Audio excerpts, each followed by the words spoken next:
fled their homeland at the threat of the communist Chinese in 1959, their leader, the Dalai Lama, has been traveling the globe with a trite greeting card philosophy and a warm smile, desperately trying to enlist help in his quest to free Tibet and return to power.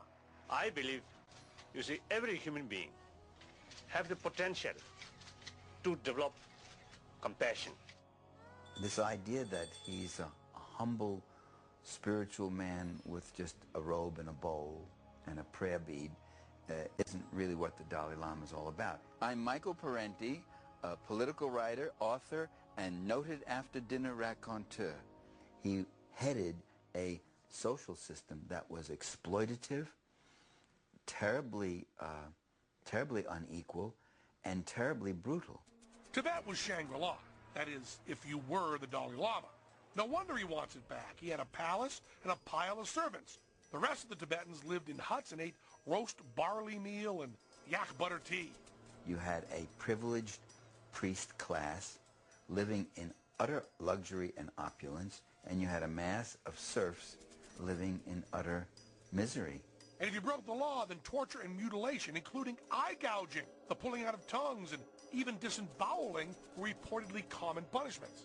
The Dalai Lama sounds more like Mo Howard than a saint. Woo! Wise guy. Yeah, those are eyeballs. Since Mr. Lama has been run out of Tibet, the Chinese have introduced secular education, running water, and electricity. So maybe life is a bit better on the ground there. Of course, the Chinese have also thrown thousands into labor camps and prisons, stopped as much free speech as possible. Then there's that whole fucked up communism thing. But if you ask Tenzin Gyatso, DBA Lama, what is it with these holy people and their aliases? His holiness will tell you that he must return to power for the good of his people. In this case, good may translate into his people living in squalor and his government condoning slavery. Remember, the lesser of two evils is still evil, and the enemy of my enemy is not my friend.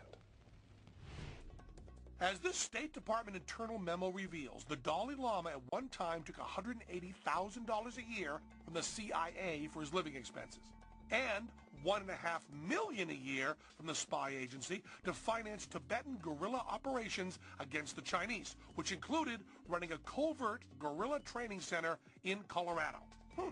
Maybe they were non-violent covert guerrillas. Violence and telling lies, cheating, these I believe basically against human nature.